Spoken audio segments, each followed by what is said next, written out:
Bapak selama ini meluap, isu-isu ini meluap, menjalani hidup seperti apa, Pak? Biasa-biasa aja, santai saja, atau ada kekhawatiran? Yang ribet itu teman-teman dari gereja, Pak, karena gereja-gereja Oh, kan cuci tangan dan nggak apa-apa. Memang itu kan saya tidak mewakili gereja. Nah, terus gereja di gereja-gereja Indonesia ya, Pak ya? ya marah dengan saya, termasuk gereja-gereja Indonesia di Eropa. Iya. Mereka marah dengan saya, marah sekali, bukan cuma marah, marah sekali dengan saya. Tapi saya kan berhak melakukan apa yang saya yakini. Dan saya kan tidak menciderai orang, Pak. Saya kan tidak bunuh, tidak melakukan kekerasan terhadap orang lain yang merugikan nyawa orang lain, atau saya menipu untuk di YouTube saya sendiri pun saya tidak pernah kasih nomor rekening saya. Saya hati-hati sekali, Pak. Karena saya tidak mau apa yang saya yakin dan saya perjuangkan ini terkontaminasi, Pak. Dengan itu semua tadi fitnah. Oh, ini hanya mau panjat sosial, hanya mau cari uang. Enggak, jadi saya jangan dikatakan saya mau nipu, enggak ya. Saya tidak ada saya minta uang sama orang sekalipun pernah saya kasih rekening itu buat nyumbang orang, dan orangnya ada, orangnya juga ada, yayasannya juga ada, semua ada ke sana, enggak ada Rp1 pun masuk ke rekening saya minta-minta, Pak. Oke. Gitu, Pak. Pak, terus apa berarti Bapak ini kondisinya sekarang ya moga-moga bisa ada titik terang ya, Pak ya, dari Bapak sendiri. Menurut Bapak seperti itu ya, Pak ya? Saya berharap begini, Pak. Nah, tadi ini pertanyaan yang saya suka dengan Jawa Post tadi dulu ya, terus terang aja ya. Kenapa saya tadi juga dari kemarin saya bilang, kenapa cuma Jawa Post yang menghubungi saya? Kalian semua kurang ajar wartawan, cuma Jawa Post doang yang menghubungi saya. Saya bilang begitu kan. Harusnya kan nanya saya dong, yang berimbang dong. Kenapa kamu melakukan begitu? Ya kan? Nah, apa yang kamu inginkan? Ingin terang? Ya saya ingin terang. Ingin seperti apa, Pak? Ini saya yakin ini tim saya di Indonesia juga sekarang lagi lagi memantau juga. Nah, makanya ini saya kasih kesempatan buat Bapak, apa yang mau diomongin dengan kondisi seperti ini. Ya sebetulnya kan gini. Jadi apa sih tujuan saya? Kan harusnya tanya begitu dong, orang-orang nanya tujuannya apa ya dia ya. Tapi kan orang nebak-nebak semua. Tujuannya ini pasti agen ini, pasti ada ini, pasti ada itu. Mentang-mentang dia dari sana. Enggak dong, bukan mentang-mentang dong. Saya sudah begini dari tahun 2015. Saya sudah memberitakan Injil, dan saya mulai sadar.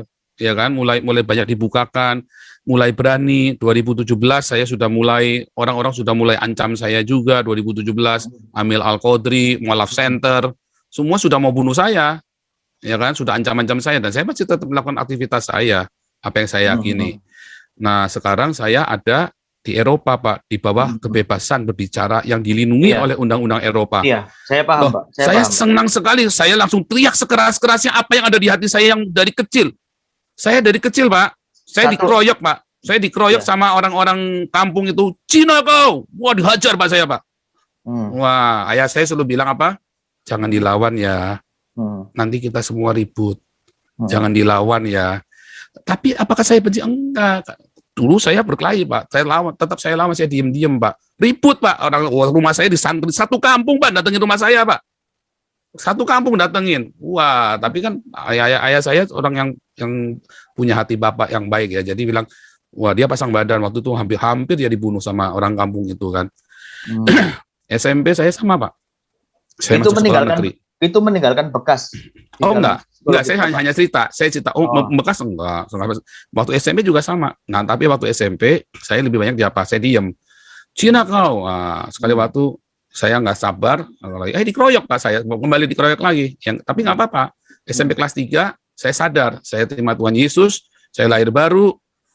Terus saya mulai ngerti, mereka begitu karena mereka punya kemarahan juga. Wah, benar juga. Jadi saya yang harus injili mereka. Saya injili mereka. Beberapa saya bawa ke Tuhan Yesus, Pak. Ya, saya ajak. Dan jadi di anggota persekutuan kami, persekutuan pelajar dulu. Kita ada persekutuan pelajar yang cukup ini ada dari 7 orang, jadi 12 orang, jadi 50 orang, jadi 300 orang, terakhir jadi 500 orang. Yang senang juga gereja-gereja juga yang marah-marahin saya nginjil-nginjil itu kan. Saya dulu penginjilan di jalan dari SMP, Pak. Di jalan maksudnya seperti teman-teman. Door to door. Di jalan saya teriak-teriak, bertobatlah di terminal bis, Pak. Saya gitu, teriak, Pak? Iya, masuk. Wah, mau digamparin orang tuh, Pak. Cuma kan dulu saya masih lugu, nggak ngerti gimana cara menginjil kan.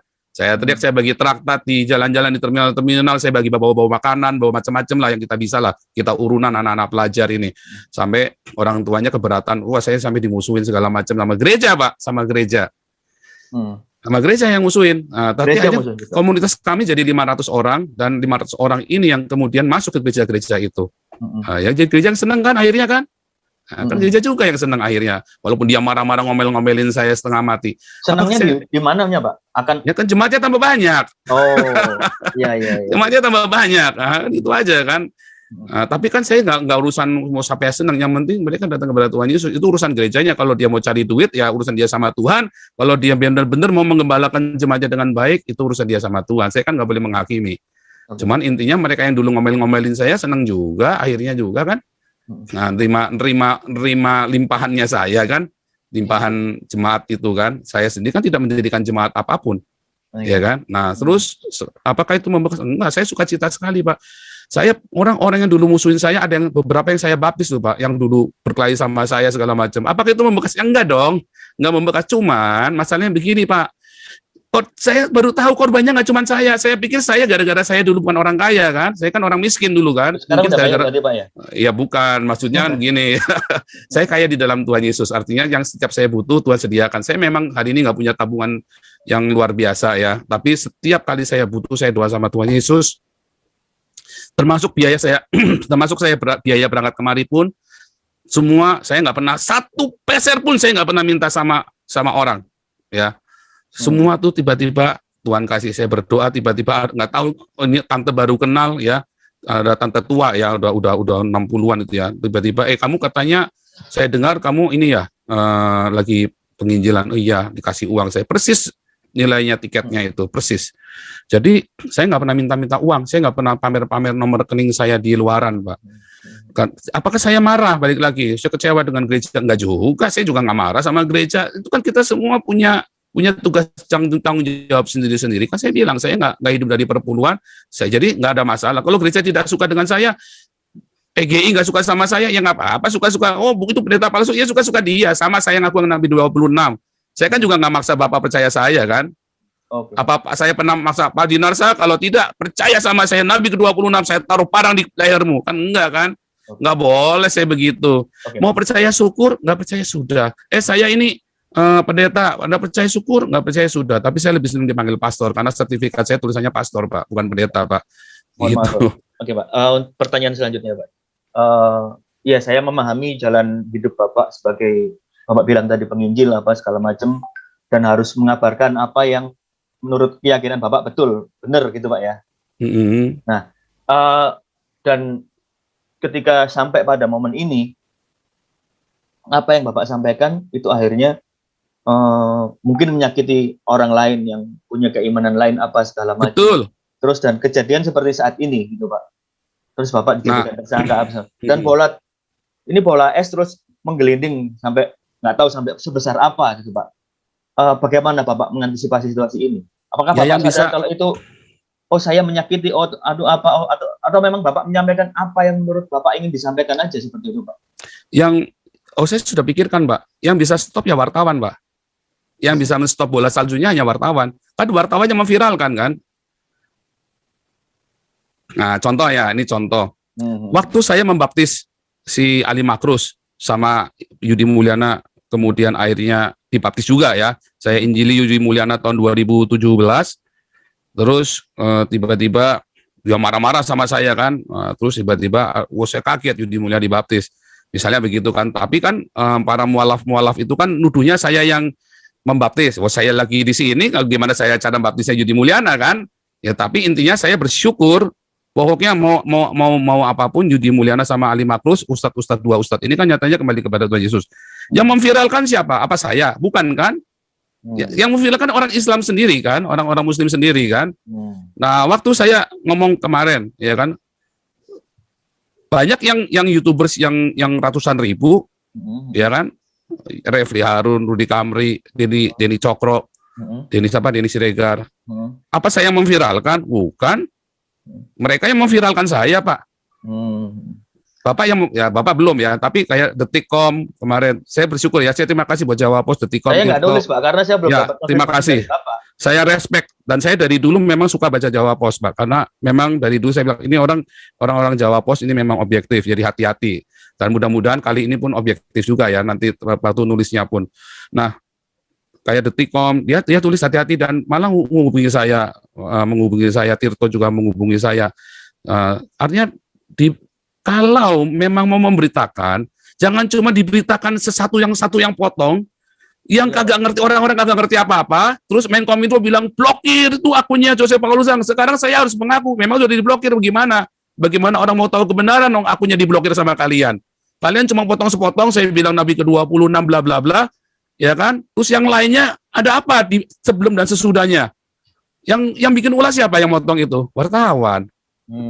Bukan Jawa Post ya. Bukan Jawa Post. Saya udah paham kok Pak. Nah itulah masalahnya Pak. Jadi yang bisa menghentikan bola salju ini hanya wartawan. Karena bolanya kan ada di wartawan kemarin kan, bukan di saya. Tapi Bapak merasa nggak, kalau dari Bapak sendiri ya, ini tanpa keterlibatan dari pihak luar, wartawan atau segala macam, kalau ini keluar akan menyakiti pihak lain, merasa nggak ada sedikit? Kenapa harus sakit hati Pak? Dengan yang saya ucapkan. Pertanyaannya, mengapa harus sakit hati? Siapa yang sakit hati? Menteri Agama kah? Berarti Menteri Agama kadar keimanannya kurang sekali. Wah, cetek banget kalau Gus Yakut itu bilang sakit hati. Kalau Ketua MUI bilang sakit hati, wah kalian tuh cetek banget iman kalian itu. Tuhan Yesus disakiti, dihina, nggak pernah sakit hati. Haleluya, itulah Tuhan yang saya sembah Pak. Nggak pernah dia menyakiti. Wah tapi kan nggak menyakiti. Oh Tuhan Yesus bilang terkutuklah orang Farisi. Ya kan? Paulus bilang, hei ular beludak. Oh dia tunjuk Pak. Yohanes Pembaptis dia tunjuk mukanya Herodes. Ditunjuk Pak. Kita itu boleh menyuarakan yang kita anggap benar. Yang kita nggak boleh adalah kita bunuh orang atau kita bacok orang atau kita ancam orang. Yang kita nggak boleh Pak. Di dalam kekristenan yang saya pelajari, ajaran yang jalan Tuhan yang saya pelajari, kita boleh mengkritik. Roma 13 ayat 1, kita nggak boleh kita memberontak sama pemerintah. Ajak demo yuk, pemerintah di demo. Nggak boleh Pak. Menghasut itu nggak boleh. Tetapi ketika saya melakukan kritik sosial, itu boleh Pak, diizinkan di dalam Alkitab saya Pak. Oke Pak. Itu namanya suara kenabian. Nah, balik lagi. Pertanyaannya, loh kalau umat kan belum dewasa. Menteri mungkin nggak sakit hati, Ketua MUI nggak sakit hati, Ketua PBNU Robikun nggak sakit hati. Tapi kan umat, nah berarti kan kalian gagal mendidik umat kalian untuk dewasa. 70 tahun, lebih dari 70 tahun Indonesia merdeka. Bukan merdeka, Indonesia tidak pernah merdeka. Indonesia itu didirikan tahun 1945. Jadi tidak pernah dijajah. Saya ralat ya, Indonesia tidak pernah dijajah. Jadi Indonesia tahun 1945 berdiri. Sejak berdirinya Indonesia sampai hari ini lebih dari 70 tahun. Umat masih sakit hati urusannya agama. Waduh, orang lain sudah pada pergi ke bulan, ke Mars, kalian masih ngurusin sakit hati. Berarti ada yang salah pendidikan agama di Indonesia. Makanya Pancasila, saya kagum dengan Soekarno. Dia tidak bilang keagamaan, tapi ketuhanan. Karena Soekarno sudah melihat jauh ke depan apa yang akan terjadi bangsa ini. Musuh kamu itu orang kamu sendiri. Nah itu loh Pak yang saya sekarang ini saya suarakan. Oh, jadi emang saya cuma mengkritik Islam saja? Enggak loh Pak, saya mengkritik gereja habis-habisan loh Pak. Saya dicaci maki sama gereja PGI pun bilang saya ini kan orang nggak jelas kan. Jadi nggak cuma Bapak saja, nggak cuma nggak cuma Gus Yakut dan Ketua MUI saja, PGI pun bilang saya orang nggak jelas Pak. Oke Pak, Bapak kan tadi bilang nggak mungkin mengajak untuk memberontak ke pemerintah dalam tanda kutip ya Pak ya, ngajak demo apa segala macam. Nggak boleh. Dan sekarang sikapnya pemerintah adalah mentersangkakan Bapak. Ini sikap pemerintah loh Pak, melalui Polri ya Pak ya. Karena kan memang ada pasalnya di Indonesia, ya, jadi nggak salah dong pemerintah. Boleh ya Pak ya? Ya. Nah, ini kan sikap pemerintah melalui Polri mentersangkakan Bapak dengan pasal-pasal ya yang kita semua udah tahu seperti apa penistaan dan segala macam. Terus ada yang menuntut Bapak untuk meminta maaf lah segala macam seperti itu. Sikap Bapak seperti apa Pak? Apakah akan minta maaf terus akan menghubungi pemerintah atau seperti apa? Ini berkaitan dengan omongan Bapak tadi loh Pak. Jawaban saya seperti Abdul Somad Pak. Apakah saya harus meminta maaf untuk sebuah kebenaran yang saya yakini? Abdul Somad kan juga jawab yang sama Pak. Pertanyaannya, kan harusnya tadi balik lagi. pemerintah melakukan saya, itu kewajiban pemerintah, Pak. Itu kewajiban Polri untuk mengeluarkan menerima laporan undang-undang penistaan agama, karena undang-undangnya kan ada penistaan agama. Dan omongan seperti saya kalau di Indonesia memang disebut menista, sama seperti Yahya Waloni, Abdul Somad, Tengku Zulkarnain, Haikal Hasan, sama dengan Habib Rizik, sama dengan Stephen Indra Wibowo, Irina Handono, Hani Christian, sama Pak Moko Ginta almarhum, sama Pak yang saya omongkan, YouTubers lain banyak yang lebih ngeri dari saya, Pak. Mereka semua berkeliaran. Ya kan? Jadi undang-undang penistaan agama ini buat siapa? Buat kami minoritas atau buat kita semua? Kemarin Pak Jenderal Junius Tobing dia cerita kuliah kebangsaan, ya kan? Beliau yang kasih judul sendiri, ya kan? Siapakah kita? Karena di Indonesia sekarang ada kami dan kita, Pak. Siapakah kami? Siapakah kita? Oh, berarti kalau bukan kami, outsider, kamu bukan kami. Wah, ini bahaya sekali. Itulah perpecahan, Pak, orang-orang yang bikin kami itu. Itulah yang namanya anti Pancasila. Saya Pancasila sejati, Pak. Lihat ya, YouTuber semana di Indonesia, sekalipun Denny Siregar, yang bikin kuliah Pancasila tiap seminggu sekali. Cuman saya, Pak, tak tongkrongin, dapat duit nggak? Enggak, Pak. Kira enak kuliah Pancasila. Pak, mohon maaf ya, Pak. Tapi kenapa Bapak melepaskan warga negara Indonesia kalau Bapak mengaku Pancasilais? Kalau saya tidak lepaskan, saya ditangkap dong, Pak, dipulangin. Gimana, Bapak? Itu namanya berhikmat, Pak. Saya harus korbankan, nggak ketemu. Pak, kalau orang tua saya mati sekarang, Pak, saya nggak boleh pulang, Pak. Bukankah itu pengorbanan saya, Pak? Sekalipun mungkin Indonesia akan memaafkan saya, ya kan? Udahlah, diampuni hukumnya. Tetapi saya, sekalipun orang tua saya meninggal, saya kan nggak bisa pulang. Begitu saya pulang, selesai semua. Sekalipun pemerintah pun bisa memaafkan, belum tentu orang Islam yang cetek-cetek ini ilmunya bisa memaafkan saya, toh. Nah, jadi justru itu pertanyaan saya, Pak, kepada saya menggugat Indonesia dan Pancasila. Iya dong, Pak. Iya. Seperti loh, apa, Pak? saya dari kecil PMP, ya, PSBB, sejarah diajarin lagi, bolak-balik diajarin lagi, sampai kuliah diajarin lagi, sampai sekarang Pak Jenderal Junius Tobing masih ngajarin Pancasila. 6 jam tuh, Pak, kalau kita baca Pancasila di YouTube saya, Pak. minimum 3,5 jam. Sampai 6 jam. Tak tongkrongin, Pak. Saya pengen tahu.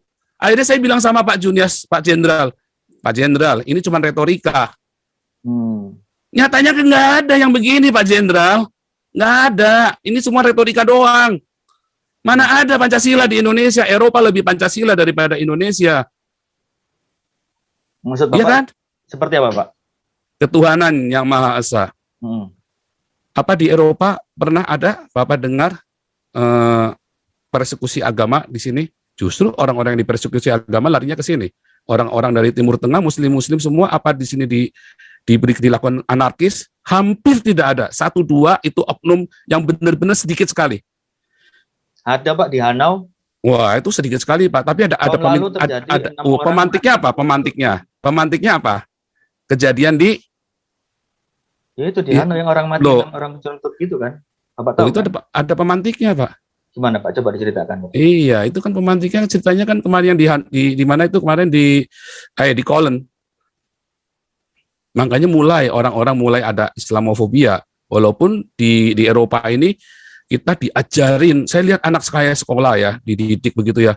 Saya lihat kurikulumnya diajarin untuk nggak ada anti sama agama lain. Kalau di Indonesia diajarinya apa kemarin?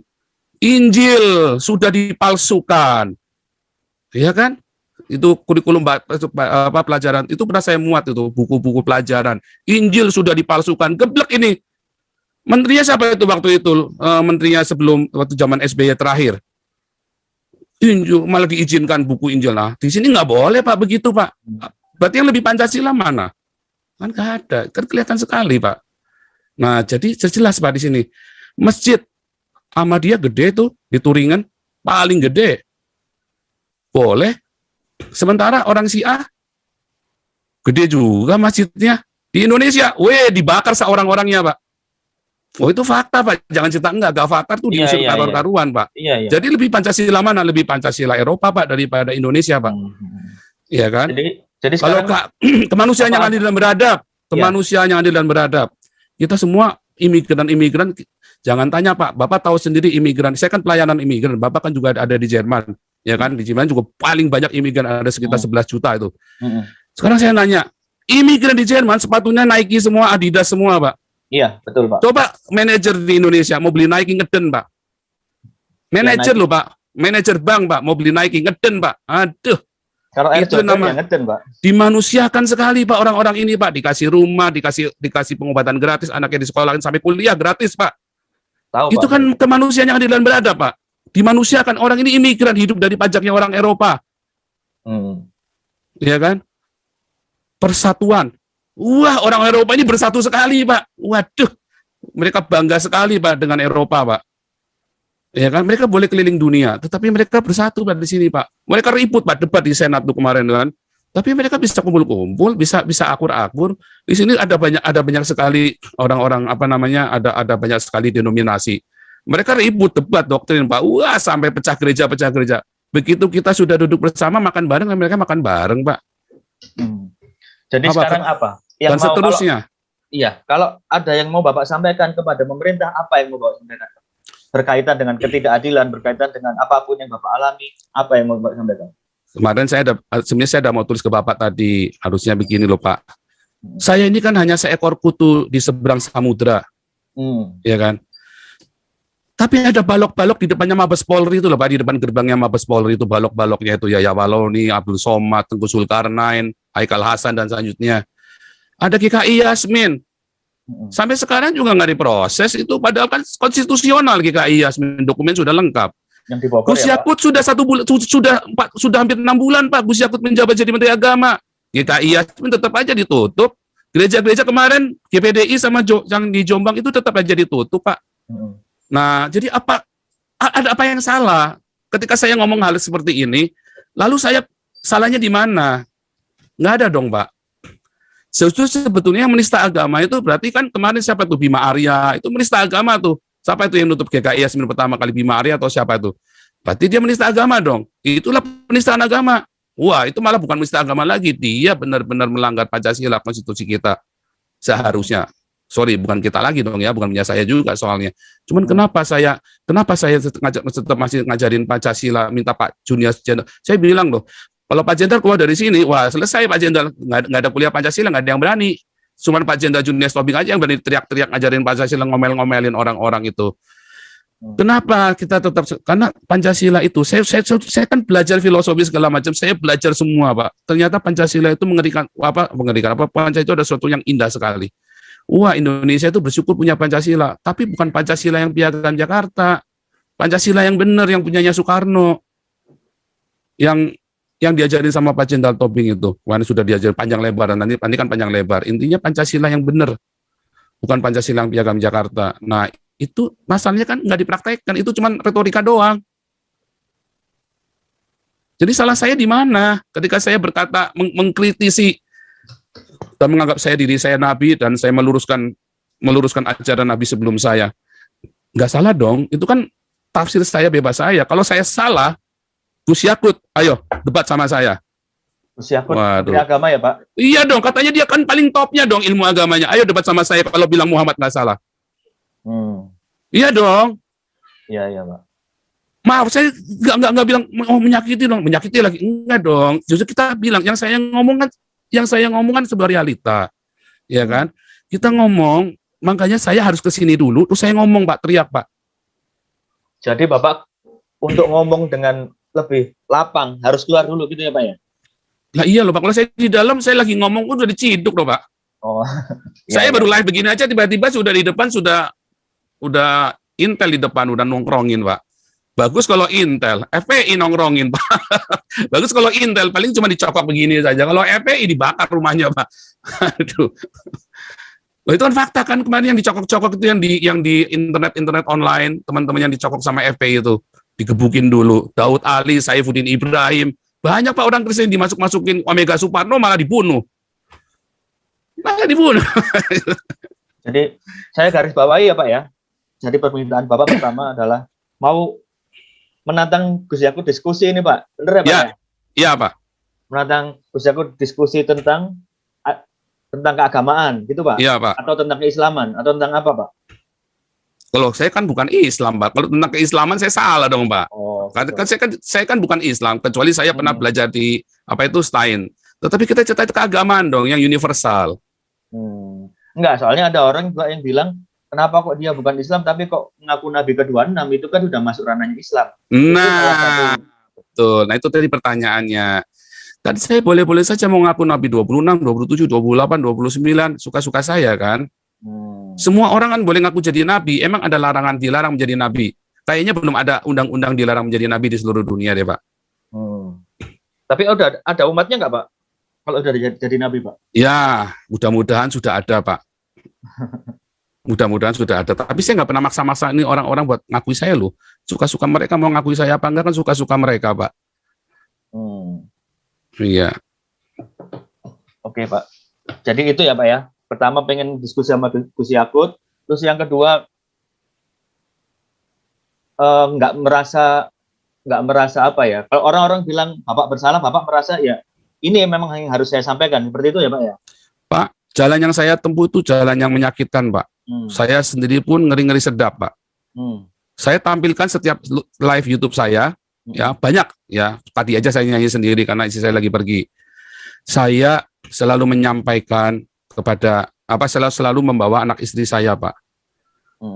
Saya tapak muka anak istri saya semua ada. Ya, saya yakin keluarga istri saya juga teriak-teriak, Pak, kalau dia tahu, ya kan. Saya nggak tahu mereka tahu apa enggak. Tapi kalau tahu mereka pasti juga akan ngeri-ngeri sedap karena memang kita udah bilang waktu kita mau berangkat kita lost contact, jangan di kontak. Tapi kita pasti kalau ada sesuatu yang membahayakan kalian kita akan kasih tahu. Yang sampai hari memang kita belum ada berusaha untuk ini ya, saya belum ada berusaha mengontak keluarga saya ya, saya belum ada dan belum ada niatan karena menurut saya pemerintah Jokowi ini kan relatif ya lebih baik ya. Saya bukan pendukung Jokowi ya, sorry ya, saya tidak lagi kami, tapi memang pada kenyataannya kan lebih aman walaupun gereja-gereja lebih banyak ditutup di zaman Jokowi, ya kan? Itu kan fakta kan, gereja ditutup di zaman Jokowi lebih banyak, Pak, 200 gereja, bayangin. Merasa di prank gitu, Pak? Apa gimana, Pak? Maksudnya di frame dalam arti apanya? Merasa di prank gitu, Pak? Kok tambah ketika zaman Presiden Jokowi? Bukan, karena begini, tadinya orang-orang berpikir mungkin wah di prank nih teman-teman sesama aktivis kan. Tapi saya ngelihat lagi, terus ada kuliah kebangsaan dengan Pak Jenderal Junior Tobing juga. Oh itu bukan prank itu. Terakhir kemarin ya, lihat ada kota-kota syariah semua, terus tiba-tiba ada pasar syariah. Terus ada pasar muamalat dan segala macam. Oh, itu bukan prank itu. Oh, itu ngeri itu. Itu tandanya ya Jokowi bikin kebijakan di boikot di daerah, termasuk GKI Yasmin. Oh, saya bukan jemaat GKI Yasmin dan tidak ada satupun jemaat GKI Yasmin yang saya kenal ya. Saya hanya berdasarkan saya jalan, saya ngelihat, saya lakukan seperti ini. Jadi Jokowi itu bukan ngeprank kita, tetapi dia diboikot di bawah. Dan itu fakta. Kalau zaman Soeharto nggak bisa. Boikot di bawah diciduk semua tuh yang di bawah-bawah ini bisa diboikot sama Bima Arya, coba kan kelewatan kan. Kita toleransi, tidak ada undang-undang penistaan agama. Nyatanya saya masih dilaporkan penistaan agama sama politisi PSI yang katanya nasionalis. Kenapa dia nggak ngelaporin Yahya Waloni, si Husin Shihab itu? Kan kamu masuk jebakan Batman saya kan? Kenapa kamu nggak ngelaporin Yahya Waloni sama Abdul Somad dan CS-mu itu semua? Ketahuan si Husin Alwi Shihab ini adalah kadrun yang menyusup kepada nasionalis. Ketahuan. Sekarang topeng-topengnya kadrun semua kebuka semua. Ya kan? Siapa-siapa yang kadrun kelihatan semua. Nah, Pak, Anda masuk jebakan saya. Dengan keadaan ini Bapak ngerasa sakit hati nggak sih? Dengan Indonesia secara umum, Bapak, yang Bapak tadi cerita dari kecil diberlakukan, dipanggil Cina, apa segala macam. Orang tua Bapak tadi bilang hampir dibunuh, apa segala. Bapak merasa sakit hati dengan Indonesia nggak, Pak? Saya tidak pernah sakit hati dengan Indonesia, Pak. Sampai hari ini saya masih mencintai Indonesia.